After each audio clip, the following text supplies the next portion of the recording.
ಶಾಸ್ತ್ರ ಬಾನೋದಿ ಬಾಯಾರಲು ಹಾದಿಯನು ಕಾಣದು ತಿರುತಿ ಬಗಲವೆಂಟು ವಾದ ತರ್ಕದೊಳಿದ್ದ ಭೇದವಾದಿಗಳು ಜಪವ ಮಾಡಿದರೇನು ತಪವ ಮಾಡಿದರೇನು ಕಪಟ ಗುಣ ವಿಪರೀತ ಕಲುಷಮಿದವರು.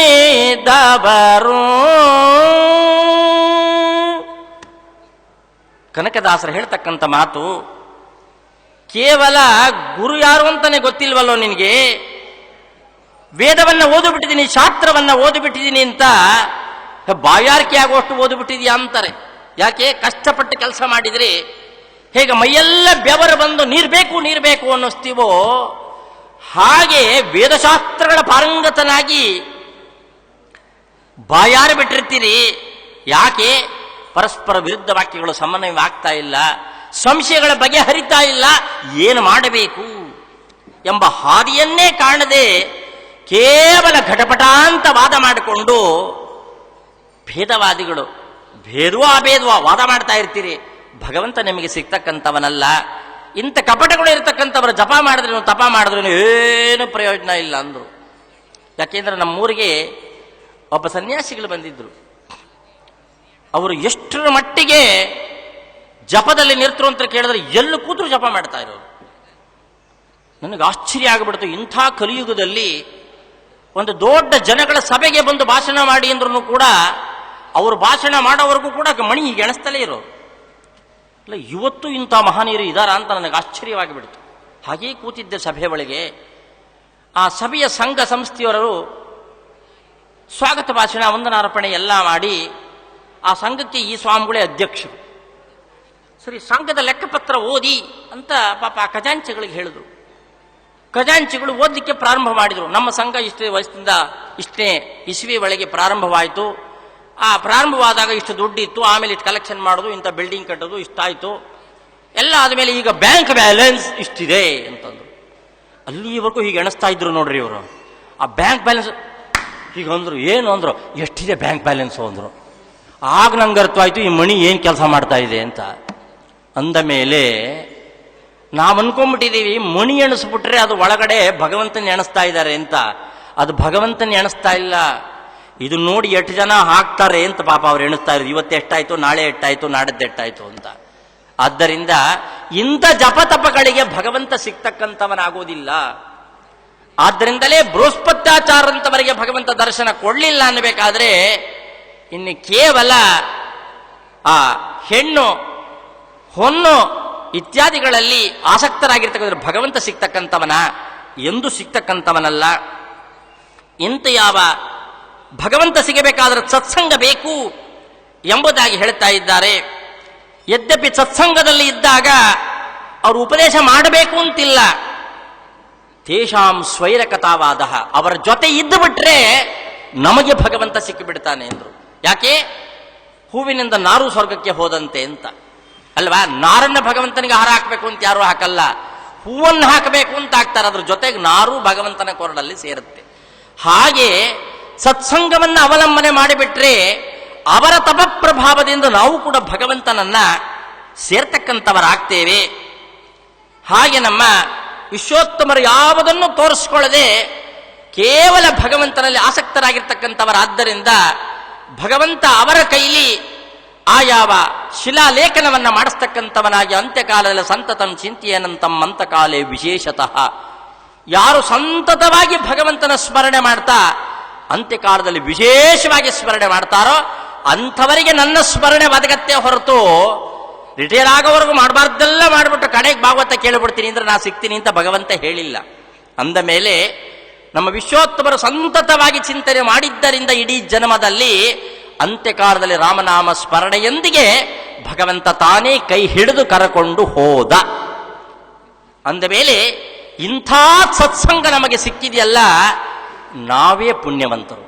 ಅವರನ್ನ ನೋಡಿದೆವಲ್ಲ, ಅವರ ಜೊತೆ ಮಾತಾಡಿದೆವಲ್ಲ, ಅವರ ಸಂಪರ್ಕ ನಮಗಿತ್ತಲ್ಲ, ಅವರಿಂದ ಮಂತ್ರೋಪದೇಶ ತಗೊಂಡಿದ್ದೇವಲ್ಲ, ಅವರ ಸ್ಮರಣೆ ಮಾಡ್ತಾ ಇದ್ದೇವಲ್ಲ, ನಾವೇ ಧನ್ಯರು ಎಂಬುದಾಗಿ ತಿಳಿತಕ್ಕಂಥವರಾಗಬೇಕು.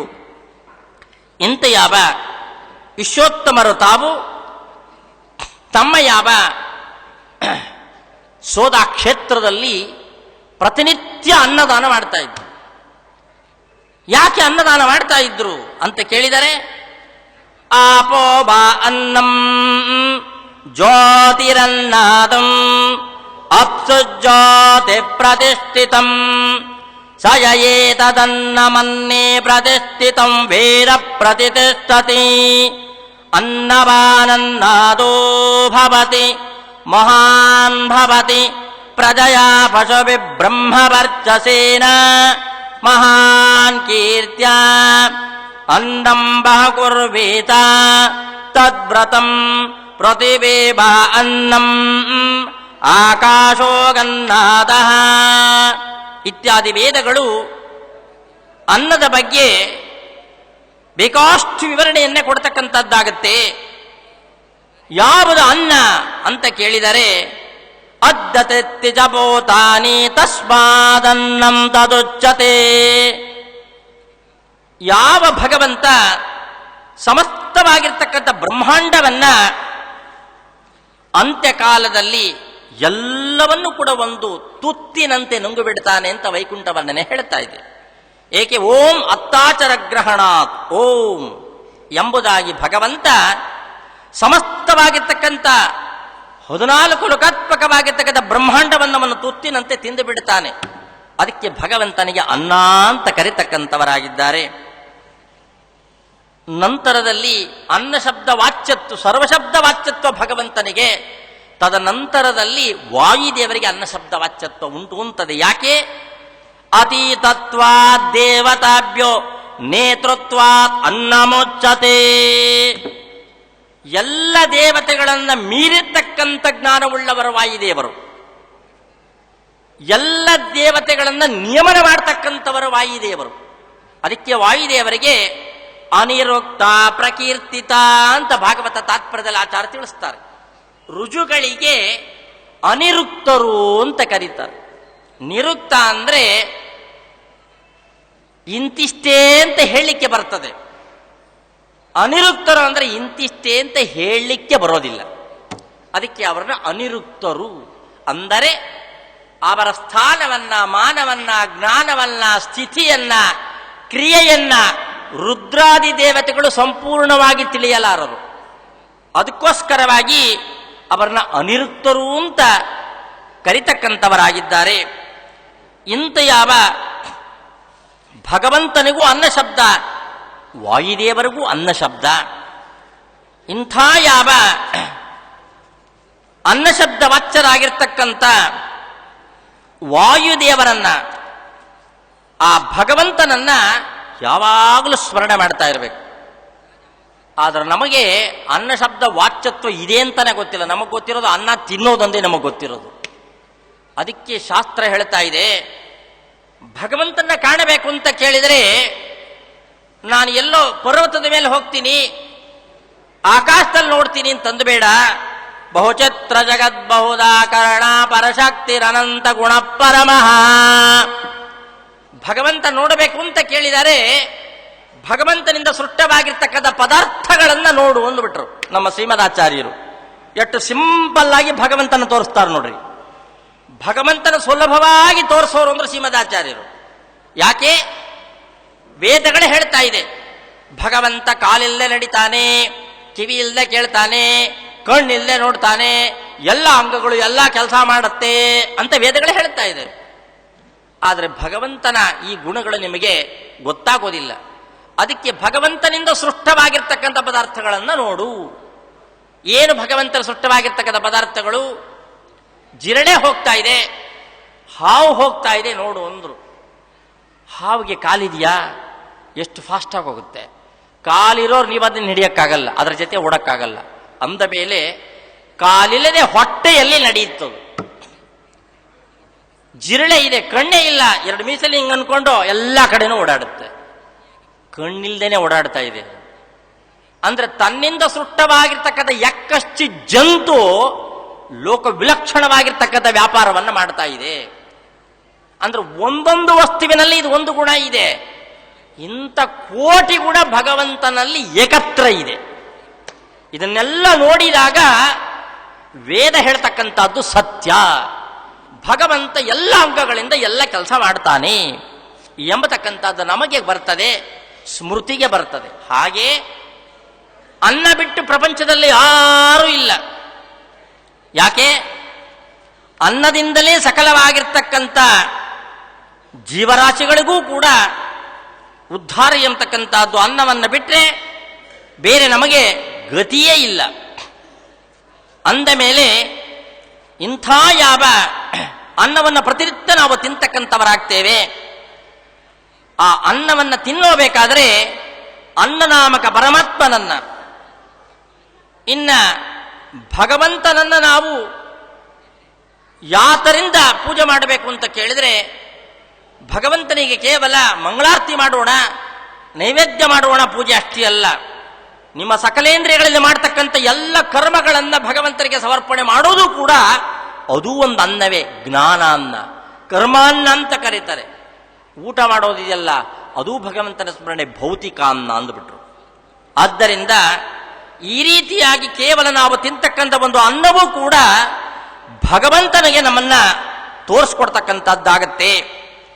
ಅಂಥ ಯಾವ ಭಗವಂತನನ್ನ ಆ ತಿಂತಕ್ಕಂಥ ಅನ್ನದಿಂದ ನಾವು ತಿಳಿತಕ್ಕಂಥವರಾಗಬಹುದು. ಇಂಥ ಯಾವ ಭಗವಂತನ ಪ್ರತಿನಿತ್ಯ ನಾವು ಊಟ ಮಾಡಬೇಕಾದ್ರೆ ಆ ಭಗವಂತನ ತಿಳಿತಕ್ಕಂಥವರಾಗಿ, ಅನ್ನ ಕಾಮಾಯ ಚರತೆ ಕೃಷಾಯೇತಿ ಶ್ರುತೋಶ್ರುತಂ ಪಶ್ಯನ್ನದಾನ ಮಾಹಾತ್ಮಂ ಮಾನಸಿದ್ದಂ ಅನಂತಕಂ ಶುತ್ಯರ್ಥಂ ಜಾನತ ಪುತ್ರ ಕುತೋ ವಕ್ಷೇ ನಿರಂತರಂ ಮಾನತ ಪ್ರಾಪ್ತ ಧರ್ಮಂ ತಂ ಮಾತ್ತರತ್ವಂ ಸ್ವತೋತ್ತಮ ಅಹಂ ನಮಾಮಿ ಕಾಮೇನ ಮಾನವಾಯ ಅನ್ನದಾಯ ಚ ದಾನವ ಅಪಿ ಯಾಸ್ಯಂತೆ ಚಾನ್ನದಾನಾತ್ಸು ಸದ್ಗತಿಂ ಅನ್ನಸ್ಯ ನಾಮ್ನಾ ಜಾನಂ ತೋಷ್ಯದಿ ಯತ್ನಂ ಕರೋತಿ ಚ ಜೀವಾನಂ ಜನನೇ ಕೋನು ಮಾನಸಿದ್ದಂ ಪರಿತ್ಯಜೇತ್ ಅನ್ನಾದ್ಭೂತಾನಿ ಜಾಯಂತೆ ಜಾತಾಚ್ಚನ್ನೇನ ವರ್ಧಂತೆ ಅದ್ದತೆತ್ತಿ ಚ ಭೂತಾನಿ ತಸ್ಮಾದನ್ನಂ ತದುಚ್ಯತೆ ಏವಮನ್ನಂ ನಿಮಿತ್ತಂ ಚ ಕೃತ್ವಾ ತತ್ಕರೋತಿ ಚ ಅತೋ ಅನ್ನಸ್ಯ ವಿನಾಭಾವ ಜೀವಾನಾಂ ಜೀವಮಾನಿತ ಅನ್ನಾನಿ ಚೇವ ಜೀವಾನಂ ಕಾನನೆ ವಾಸಿನಾಮಪಿ ಜೀವಮಾನಂ ಪ್ರದನ್ಯೇಮಾಕಿ ಮುಗ್ರಾಮನಿವಾಸಿನಂ ಅತೋನ್ನ ಸದೃಶೋ ಮಾನು ಜೀವಾನಂ ನೈವ ವಿದ್ಯತೆ ಮಯೋಕ್ತಂ ಅನ್ನ ತತ್ವಂಚ ಶೃಣುತೆ ಯೋ ನಿಶಂಸುತ ಅನ್ನಂ ಚ ಲಭತೆ ಪೂರ್ಣಂ ಅನಂತಂ ಚಾಪಿ ಪಶ್ಯತಿ ಎಂಬುದಾಗಿ ಸ್ವಪ್ನ ವೃಂದಾವನಾಖ್ಯಾನದಲ್ಲಿ ಸ್ಪಷ್ಟವಾಗಿ ಅನ್ನದಾನದ ಮಹಿಮೆಯನ್ನು ಹೇಳ್ತಕ್ಕಂಥವರಾಗಿದ್ದಾರೆ. ಯಾರು ಇಂಥ ಅನ್ನವನ್ನ, ಅಂದ್ರೆ ಕಾಡಿನಲ್ಲಿ ವಾಸ ಮಾಡ್ತಕ್ಕಂಥವರಿಗೂ ಅನ್ನ ಬೇಕು, ಪಟ್ಟಣದಲ್ಲಿ ವಾಸ ಮಾಡ್ತಕ್ಕಂಥವರಿಗೂ ಅನ್ನ ಬೇಕು, ಪ್ರಾಣಿಗಳಿಗೂ ಕೂಡ ಅನ್ನ ಬೇಕು. ಅಂದಮೇಲೆ ಅನ್ನಕ್ಕೂ ಜೀವರಾಶಿಗಳಿಗೂ ಅವಿನಾಭಾವ ಸಂಬಂಧ. ಅನ್ನವನ್ನು ಬಿಟ್ಟು ಯಾರೂ ಇಲ್ಲ. ಅಂದಮೇಲೆ ಯಾವ ಈ ಆಖ್ಯಾನವನ್ನು ಜಗತ್ತಿನಲ್ಲಿ ಪ್ರಚಾರ ಮಾಡತಕ್ಕಂಥ ಎಡಮುಖ ಬ್ರಾಹ್ಮಣ ಏನಿದ್ದಾನೆ, ಅವನು ಅತ್ಯಂತ ದರಿದ್ರದ ಅವಸ್ಥೆಯಲ್ಲಿ ಇರ್ತಕ್ಕಂಥ ಕಾಲದಲ್ಲಿ ಅವನಿಗೆ ಊಟ ಮಾಡಲಿಕ್ಕೂ ಏನೂ ಇಲ್ಲ. ಅದಕ್ಕೋಸ್ಕರವಾಗಿ ತಮ್ಮ ಭಕ್ತರಿಗೆ ಹೇಳ್ತಾರೆ, ಯಥಾಯೋಗ್ಯವಾಗಿ ಅವನಿಗೆ ಅನ್ನವನ್ನು ಕಲ್ಪನೆ ಮಾಡಿಪ್ಪ. ಯಾತಕ್ಕೋಸ್ಕರವಾಗಿ ಅನ್ನವನ್ನು ತಿಂದು ಜೀವನ ಮಾಡ್ತಾ ಅವನು ನನ್ನ ಕೃತಿಯನ್ನು ಜಗತ್ತಿಗೆ ಕೊಡತಕ್ಕಂಥವನಾಗ್ತಾನೆ. ಅವನು ತಿಂತಕ್ಕಂಥ ಅನ್ನದಲ್ಲಿ, ಅಂದ್ರೆ ನಾನು ಅವನೊಳಗಿದ್ದು ಅನ್ನವನ್ನು ಸ್ವೀಕಾರ ಮಾಡ್ತಕ್ಕಂಥವನಾಗ್ತೇನೆ. ಅದು ಭೌತಿಕ ಅನ್ನ. ಅನ್ನವನ್ನು ತಿಂದು ದೇಹಕ್ಕೆ ಶಕ್ತಿ ಬಂದ ಮೇಲೆ ನನ್ನ ಆಖ್ಯಾನವನ್ನು ಪಾರಾಯಣ ಮಾಡ್ತಾನೆ, ಆಖ್ಯಾನವನ್ನು ಜಗತ್ತಿಗೆ ಕೊಡ್ತಾನೆ. ಅದು ಜ್ಞಾನಾನ್ನ ಅಂತ ಕರೆಸ್ಕೊಳ್ತಕ್ಕಂಥದ್ದು. ಅದರಿಂದ ಪ್ರತಿಪಾದ್ಯನಾಗಿರ್ತಕ್ಕಂಥವನು ಸಾಕ್ಷಾತ್ ಹಯಗ್ರೀವರೂಪಿ ಭಗವಂತ. ಅಂದ ಮೇಲೆ ನಾನು ವಿಪ್ರನ ಮುಖಾಂತರವಾಗಿ ಆ ಕೊಡ್ತಕ್ಕಂಥ ಅನ್ನದಿಂದ ಸಾಕ್ಷಾತ್ ಭಗವಂತ ತೃಪ್ತಿ ಪಡ್ತಕ್ಕಂಥವನಾಗ್ತಾನೆ. ಹೇ ಸೀತಾಪತಿ, ಶೇಷ, ನೀವೆಲ್ಲರೂ ಅವರಿಗೆ ಅನ್ನವನ್ನು ಕೊಡ್ತಕ್ಕಂಥವರಾಗ್ರಿ. ಆದ್ದರಿಂದ ಅನ್ನದಾನದ ಮಹಿಮೆಯನ್ನು ಕೇಳತಕ್ಕಂಥವರಾಗ್ರಿ ಎಂಬುದಾಗಿ ಹೇಳ್ತಕ್ಕಂಥ ಉಪದೇಶ ಮಾಡಿದ್ದಾರೆ. ಅತೇವ ಈ ರೀತಿಯಾಗಿ ಬ್ರಾಹ್ಮಣನಿಗೆ ಯಾರು ಅನ್ನವನ್ನು ಕೊಡ್ತಾರೆ ಅವರು ಜನ್ಮ ಜನ್ಮಾಂತರಗಳಲ್ಲಿ ಯಥೇಚ್ಛವಾದ ಅನ್ನವನ್ನು ಪಡಿತಾರೆ. ಅಂತ್ಯದಲ್ಲಿ ಅನಂತನಾಮಕ ಅನ್ನನಾಮಕ ಭಗವಂತನನ್ನು ಕೂಡ ಹೊಂದತಕ್ಕಂಥವರಾಗ್ತಾರೆ ಎಂಬುದನ್ನು ಸ್ಪಷ್ಟವಾಗಿ ತಿಳಿಸ್ತಕ್ಕಂಥವರಾಗಿದ್ದಾರೆ ಎನ್ನಬೇಕಾದರೆ, ಅತೀವ ಆಖ್ಯಾನದಲ್ಲಿ ಪಂಚೋತ್ಸವಗಳನ್ನು ಮಾಡು ಅನ್ನಬೇಕಾದರೆ ಭೋಜನೋತ್ಸವ ಅಂತ ಹೇಳಿದ್ದಾರೆ. ಅತೀವ ಸೋದಿಯಲ್ಲಿ ಮೊದಲಿಂದಲೂ ಕೂಡ ಭೋಜನೋತ್ಸವ ಎಂಬತಕ್ಕಂಥದ್ದನ್ನು ಕಾಣತಕ್ಕಂಥವರಾಗಿದ್ದೇವೆ. ಇಂಥ ಭೋಜನೋತ್ಸವದಲ್ಲಿ ಒಂದೇ ದಿವಸ ನಮ್ಮ ವಿಶ್ವೋತ್ತಮರು ಉಡುಪಿಯಿಂದ ಏಕಾದಶಿ ಪ್ರಯಾಣ ಮಾಡಿದ್ದಾರೆ ಸೋದೆಗೆ. ಅವತ್ತು ದ್ವಾದಶಿ ಬೆಳಿಗ್ಗೆ ಪಾರಣೆ ಆಗಬೇಕು, ಹೇಗೂ ಮಠದಲ್ಲಿ ಊಟ ಆಗತ್ತೆ ಅಂತ ಪಾಪ ಅನೇಕ ಊರುಗಳಿಂದ ಜನ ಬಂದಿದ್ದಾರೆ ರಾಜರ ದರ್ಶನಕ್ಕೆ. ಶ್ರೀಗಳವರು ಕೂಡ ಬರ್ತಕ್ಕಂಥವರಾಗಿದ್ದಾರೆ. ಶ್ರೀಗಳವರು ಬಂದರು, ಏನು ಯೋಚನೆ ಇಲ್ಲ ಅಂತ ಎಲ್ಲರೂ ಕೂಡ ಬೆಳಿಗ್ಗೆ ಪಾರಣೆ ಆಗತ್ತೆ ಅನ್ಕೊಂಡ್ರು. ನೋಡ್ತಾರೆ ರಾತ್ರಿ 100 ಜನ ಸೇರಿಬಿಟ್ಟಿದ್ದಾರೆ. ಆದರೆ ಒಳಗಡೆ ಅನ್ನ ಮಾಡಲಿಕ್ಕೆ ಏನು ಪದಾರ್ಥಗಳೇ ಇಲ್ಲ. ಗೋವಿಂದಣ್ಣ ಬಂದು ಹೇಳಿದ್ರು, ಸ್ವಾಮಿ ಬೆಳಗ್ಗೆ 150-200 ಜನಕ್ಕೆ ಅಡಿಗೆ ಆಗಬೇಕು, ಅಕ್ಕಿ ಬೇಳೆ ಏನೂ ಇಲ್ಲ ಅಂದರು. ಏನು ಮಾಡಬೇಕ್ರಿ ವಿಶ್ವೋತ್ತಮರು? ಕಾಡು ಏನು ಈಗ ನಂಗೆ ಏನು ಒಂದು ಫೋನ್ ಹೊಡೆದು ಬಿಟ್ರೆ ಮೊಬೈಲಲ್ಲಿ ಅಕ್ಕಿ ಕಳಿಸ್ಬಿಡ್ತಾನೆ ಅನ್ನೋಂಗಿದೆಯೇ? 18 ಮೈಲಿ ಹೋಗಬೇಕು, 18 ಮೈಲಿ ಬರಬೇಕು. ತಕ್ಷಣದಲ್ಲಿ ದೇವಸ್ಥಾನಕ್ಕೆ ಸಂಬಂಧಪಟ್ಟಿರ್ತಕ್ಕಂಥ ಒಂದು ಬಂಗಾರದ ವಸ್ತುವನ್ನು ಕೊಟ್ಟು ಗೋವಿಂದಣ್ಣನ ಕೈಗೆ ಹೋಗಿ ಶಿರಸಿಗೆ ಹೋಗಿ ಸಾಮಾನು ತಂದು ಬಿಡು, ರಾತ್ರಿ ಬೆಳಗ್ಗೆ ಬ್ರಾಹ್ಮಣರಿಗೆಲ್ಲ ಭೋಜನ ಆಗಲಿ ಅಂತ ಕಳಿಸಿದ್ದಾರೆ. ಆದರೆ ಅವರಿಗೆ ಬಹಳ ವ್ಯತ್ಯಯ ಆಯಿತು.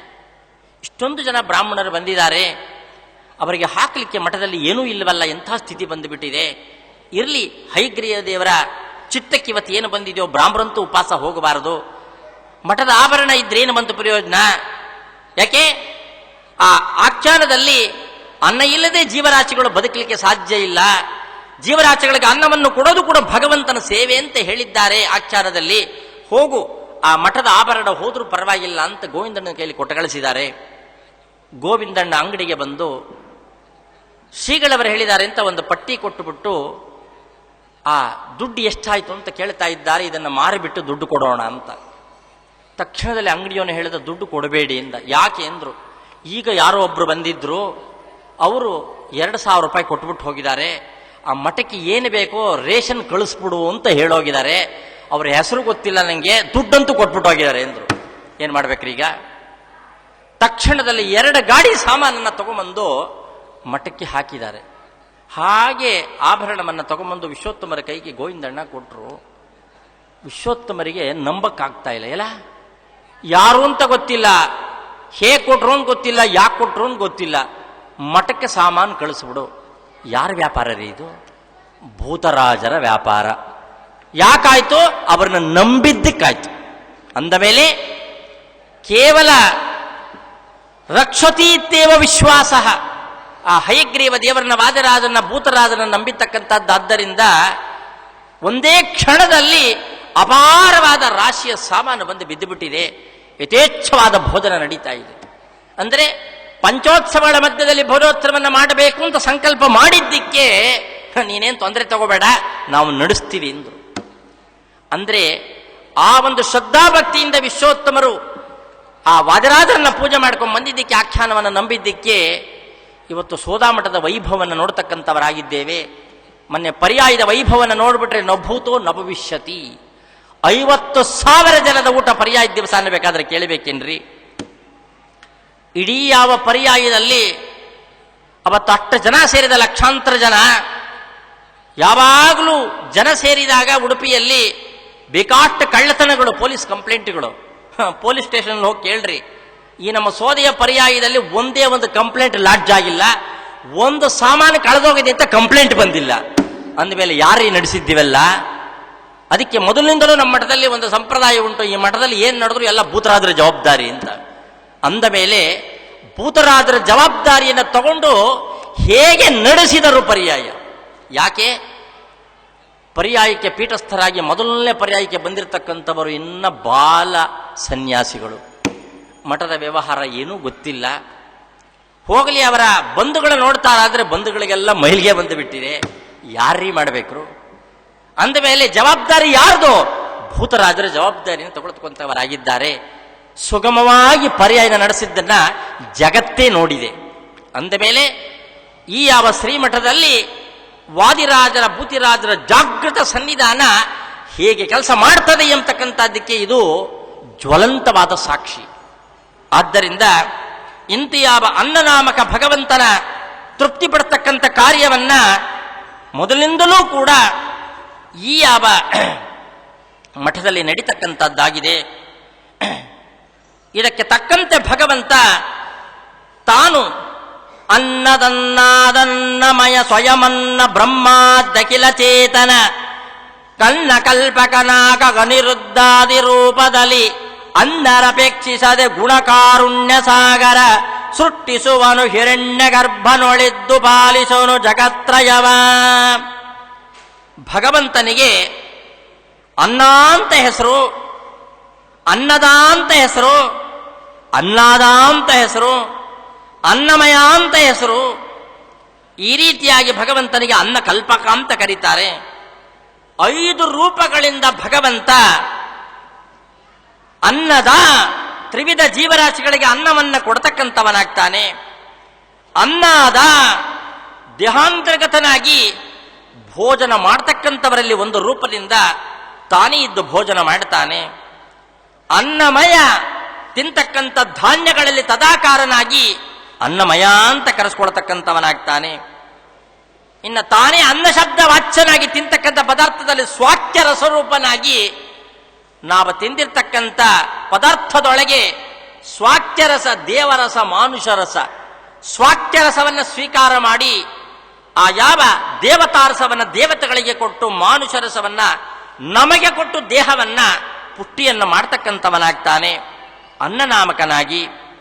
ಅನ್ನಕಲ್ಪಕ ಬ್ರಹ್ಮಾದಿ ಸಕಲ ಜೀವರಾಶಿಗಳಿಗೆ ಯಾವ ಯಾವ ಕಾಲಕ್ಕೆ ಯಾವ ಯಾವ ಅನ್ನ ಬೇಕೋ ಅಂತ ಅನ್ನವನ್ನ ಭಗವಂತ ಎಲ್ಲರಿಗೂ ಆಯಾ ಕಾಲಕ್ಕೆ ತಾನು ನೀಡತಕ್ಕಂಥವನಾಗ್ತಾನೆ.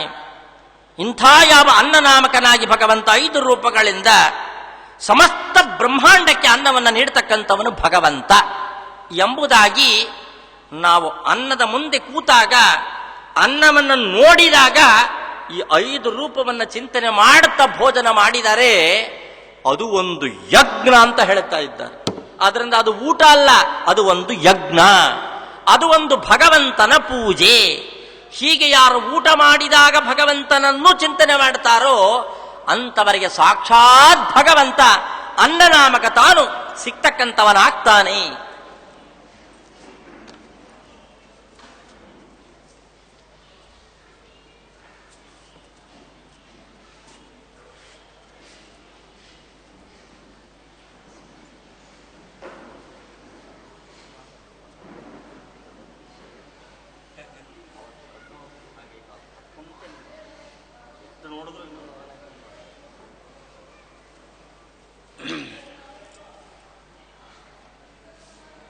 ಇಂಥ ಯಾವ ನಾವು ಭೋಜನ ಮಾಡ್ತಕ್ಕಂಥ ಅನ್ನದಲ್ಲಿಯೂ ಕೂಡ ಭಗವಂತನ ಚಿಂತನೆ ಮಾಡ್ತಕ್ಕಂಥ ಕ್ರಮ ಹೇಗೆ ಎಂಬತಕ್ಕಂಥದ್ದನ್ನ ಉಪನಿಷತ್ತು ತೋರಿಸ್ಕೊಡ್ತಕ್ಕಂಥದ್ದಾಗತ್ತೆ. ಹಾಗೆ ಸಪ್ತಾನ್ನಗಳು ಅಂತ ಕೇಳುತ್ತೇವೆ. ಸಪ್ತಾನ್ನ ಪ್ರಕರಣ ಎಂಬುದಾಗಿ ಯತ್ ಸಪ್ತಾನ್ನಾನಿ ಮೇಧಯ ತಪಸಾ ಅಜನಯತ್ ಪಿತೈಕಮಸ್ಯ ಸಾಧಾರಣಂ ದೇವಾನಭಾಜಯತು ತ್ರೀಣ್ಯಾತ್ಮನೇ ಕುರುತ ಪಶುಭ್ಯ ಏಕಂ ಪ್ರಾಯಚ್ಚಸ್ಮಿನ್ ಸರ್ವಂ ಪ್ರತಿಷ್ಠಿತಂ ಯಚ್ಚ ಪ್ರಾಣಿತಿ ಯಚ್ಚ ನ ಕಸ್ಮಾತ್ ತಾನಿ ನ ಕ್ಷೀಯಂತೆ ಅದ್ಯಮಾನಾನಿ ಸರ್ವದಾಯೋ ವೈತಾಮಕ್ಷಿತಾಭೇದ ಸೋನ್ನಮತ್ತಿ ಪ್ರತೀಕೇನ ಸದೇವಾನಪಿ ಗಚ್ಚತಿ ಸಪೂರಮುಪಜೀವತೀತಿ. ಯಾವ ಶ್ರುತಿಗಳು ಸಪ್ತಾನ್ನದ ಬೃಹದಾರಣ್ಯಕ ಉಪನಿಷತ್ತಲ್ಲಿ ವಿಸ್ತಾರವಾಗಿ ಹೇಳ್ತಕ್ಕಂಥದ್ದಾಗುತ್ತೆ. ಅದಕ್ಕೋಸ್ಕರವಾಗಿಯೇ ಪಿತೃಗಳಿಗೋಸ್ಕರವಾಗಿ ಅನ್ನವನ್ನು ನೀಡುತ್ತೇವೆ. ಯಾಕೆ ಪಿತೃಗಳಿಗೆ ಅನ್ನವನ್ನು ನೀಡಬೇಕು ಅಂತ ಕೇಳಿದರೆ, ನಾವು ತಿಳ್ಕೊಂಡ್ಬಿಟ್ಟಿದ್ದೇವೆ ನಮ್ಮ ಪಿತೃಗಳಿಗೋಸ್ಕರವಾಗಿ ಗತಿಸಿರ್ತಕ್ಕಂಥ ಪಿತೃಗಳಿಗೆ ಅನ್ನವನ್ನು ನೀಡತಕ್ಕಂಥವರಾಗಿದ್ದೇವೆ ಅಂತ. ಆದರೆ ವಾಸ್ತವಿಕವಾಗಿ ಪಿತೃಕಾರ್ಯ ಯಾರಿಗೆ ಸಂಬಂಧಪಟ್ಟಿದ್ದು ಅಂತ ಕೇಳಿದರೆ ವರಾಹನಿಗೆ ಸಂಬಂಧಪಟ್ಟಿದ್ದು. ಅದಕ್ಕೋಸ್ಕರನೇ ಆ ಪಿತೃಕಾರ್ಯದಲ್ಲಿ ವರಾಹನ ದೇಹದಿಂದ ಬಂದಿರತಕ್ಕಂಥ ಪದಾರ್ಥಗಳೇ ಪ್ರಧಾನ ಅಲ್ಲಿ. ಯಾಕೆ? ಶ್ರಾದ್ದವನ್ನ ಜಗತ್ತಿಗೆ ಕೊಟ್ಟಿರ್ತಕ್ಕಂಥವನೇ ವರಾಹ ಅಂದ್ರು. ಭಗವಂತ ಭೂಮಿ ಮುಳುಗಿರ್ತಕ್ಕಂಥ ಕಾಲದಲ್ಲಿ ತನ್ನ ಕೋರೆದಾಡಿಯ ಮೇಲೆ ಇಟ್ಟುಕೊಂಡು ಮೇಲೆ ತರ್ತಕ್ಕಂಥವನಾಗಿದ್ದಾನೆ. ಭೂಮಿಯನ್ನ ತೆಗೆದು ಕೆಳಗೆ ಸ್ಥಾಪನೆ ಮಾಡಿದ ತಕ್ಷಣದಲ್ಲಿ ಪಿತೃದೇವತೆಗಳು ಬಂದು ಕೇಳ್ತಾ ಇದ್ದಾರೆ, ಸ್ವಾಮಿ ನಮಗೆ ಅನ್ನವನ್ನ ಕೊಡು, ನಮಗೆ ದೇಹವನ್ನ ಕೊಡು ಅಂತ ಕೇಳುತ್ತಾ ಇದ್ದಾರೆ. ಯಾಕೆ? ಪಿತೃಗಣ 7 ಗಣದಿಂದ ಕೂಡಿರ್ತಕ್ಕಂಥವರು. ಅದರಲ್ಲಿ ಮೂರ್ತ ಅಮೂರ್ತ ಎಂಬುದಾಗಿ 3 ಜನ ಅಮೂರ್ತಗಣ, 4 ಜನ 3 ಜನ ಅಮೂರ್ತಗಣ, 4 ಜನ ಮೂರ್ತಗಣ. ಅಮೂರ್ತ ಅಂತ ಕೇಳಿದ್ರೆ ದೇಹವೇ ಇಲ್ಲದೆ ಇರತಕ್ಕಂಥವರು, ಅತ್ಯಂತ ಸೂಕ್ಷ್ಮವಾಗಿರ್ತಕ್ಕಂಥವರ ಪಿತೃಗಳು ಬಂದು ಕೇಳ್ತಾ ಇದ್ದಾರೆ, ಸ್ವಾಮಿ ನಮಗೆ ದೇಹ ಕೊಡು, ನಮಗೆ ಅನ್ನ ಕೊಡು ಅಂತ. ಆಗ ತಕ್ಷಣದಲ್ಲಿ ಭಗವಂತ ತನ್ನ ಕೋರೆಯನ್ನ ಒಂದು ಸರಿ ಹೀಗಂದ. ಆಗ ತಾನೇ ನೀರಿನಿಂದ ಮೇಲೆ ಬಂದಿತ್ತು, ಮಣ್ಣು ನೀರಿಗೆ ಸೇರಿದ್ರೆ ಅಂಟುಕೊಳ್ಳಲ್ವೇ? ಹೀಗಂದ. ಒಂದು ಉಂಡೆ ಮಾಡಿ 3 ಉಂಡೆ ಮಾಡಿಟ್ಟ. ಮಾಡಿ ಪಿತಾಮಹ ಪ್ರಪಿತಾಮಹ ಎಂಬುದಾಗಿ ತನ್ನದೇ ಆಗಿರ್ತಕ್ಕಂಥ 3 ರೂಪಗಳನ್ನ ವಾಸುದೇವ ಸಂಕರ್ಷಣ ಪ್ರದ್ಯುಮ್ನ ರೂಪದಿಂದ ಒಳಗೆ ಪ್ರವೇಶ ಮಾಡಿದ. ಅದನ್ನೇ ಪಿಂಡ ಅಂತ ಕರೀತಕ್ಕಂಥವರಾದ್ರು. ಯಾಕೆ ಪಿಂಡವನ್ನು ಗುಂಡಿಗೆ ಮಾಡಬೇಕು, ರೊಟ್ಟಿ ತರ ಯಾಕೆ ಮಾಡಬಾರದು ಅಂತ ಕೇಳಿದರೆ, ಆಗ ತಾನೇ ಭೂಮಿಯನ್ನ ಭಗವಂತ ತಂದಿದ್ದ. ಯಾವ ಭೂಮಿಯನ್ನ ಕೈಯಲ್ಲಿ ಗುಂಡಾಗಿ ಮಾಡಿದ ಭೂಮಿಯಂತೆಯೇ ದೇಹವಿಲ್ಲದೆ ಇರತಕ್ಕಂಥ ಪಿತೃಗಳಿಗೆ ದೇಹವನ್ನು ಕೊಡಲಿಕ್ಕೋಸ್ಕರವಾಗಿ ಪಿಂಡವನ್ನಾಗಿ ಮಾಡಿದ. ಅದಕ್ಕೋಸ್ಕರನೇ ಪಿತೃಶ್ರಾದ್ದದಲ್ಲಿ ಗುಂಡೆಗೆ ಪಿಂಡವನ್ನ ಮಾಡಿಯೇ ಪಿತೃಗಳಿಗೆ ಕೊಡಬೇಕು. ಯಾಕೆ? ಅವರಿಗೆ ದೇಹ ಇಲ್ಲ. ಆ ಪಿಂಡ ಕೊಟ್ಟಾಗ ಅಮೂರ್ತರಾಗಿರ್ತಕ್ಕಂಥವರು ಆ ಪಿಂಡದಲ್ಲಿ ಬಂದು ಸೇರ್ತಾರೆ. ಸೇರಿ ನೀವು ಕೊಡ್ತಕ್ಕಂಥದ್ದನ್ನ ಸ್ವೀಕಾರ ಮಾಡ್ತಾರೆ. ಅಂದ ಮೇಲೆ ಆ ಪಿತೃಗಳಿಗೆ ದೇಹ ರೂಪವೇ ಪಿಂಡ ಅಂತಾಯ್ತು. ಅದಕ್ಕೆ ಪುರೋಹಿತರು ಹೇಳ್ತಾರೆ ಮೊದಲೇನೆ, ಚೆನ್ನಾಗಿ ಮುದ್ದೆ ಮಾಡಪ್ಪ, ಗಟ್ಟಿಯಾಗಿ ಕಟ್ಟಪ್ಪ, ಒಡಿದೇ ಇರೋ ಹಾಗೆ ಮಾಡಪ್ಪ ಅಂತ. ಪಾಪ ಇವನು ಸ್ಟೀಮ್ ಅಕ್ಕಿ ತಂದು ಬಿಟ್ಟಿರ್ತಾನೆ, ಅದಕ್ಕೊಂದು ಲೋಟ ನೀರು ಹಾಕ್ಬಿಟ್ಟು ಇಟ್ಬಿಟ್ಟಿರ್ತಾನೆ ಒಲೆ ಮೇಲೆ. ಅದು ಕಾಳಕ್ಕಿ ಹಿಂಗನ್ನಕ್ಕೆ ಹೋದ್ರೆ ಪುಡಿ ಆಗುತ್ತದು. ಕಡೆಗೆ ಪಾಪ ಪುರೋಹಿತರು ಅಕ್ಕಿ ಇಟ್ಟಾಕಪ್ಪ, ಬಾಳೆಹಣ್ಣು ಹಾಕಪ್ಪ, ಸದ್ಯ ಗೋಂದಾಕು ಅಂತ ಹೇಳಲ್ಲ, ಪುಣ್ಯ ಮಾಡಿ ಒಂದು ಉಂಡೆ ಮಾಡು ಅಂತ ಹೇಳ್ತಾರೆ. ಅಂದ್ರೆ ಪ್ರತಿ ವರ್ಷ ಶ್ರಾದ್ದ ಮಾಡ್ತಾ ಇದ್ರು ಕೂಡ ಅನ್ನ ಹೇಗೆ ಮಾಡಬೇಕು ಅನ್ನೋದು ನಮ್ಮ ತಲೆಗೆ ಗೊತ್ತಿಲ್ಲ. ಯಾಕೆ? ಅಷ್ಟು ಶ್ರದ್ಧೆ ಇದೆ ನಮಗೆ. ಶ್ರಾದ್ದ ಎಂಬತಕ್ಕಂಥದ್ದು ಶ್ರದ್ಧೆಯ ಯತ್ಕ್ರಿಯತೆ ಶ್ರಾದ್ದಂ. ಶ್ರಾದ್ದವನ್ನೇ ಹೇಗೆ ಮಾಡಬೇಕು ಅಂತ ಮೊದಲು ಪಟ್ಟಿ ಮಾಡ್ಕೋಬೇಕು.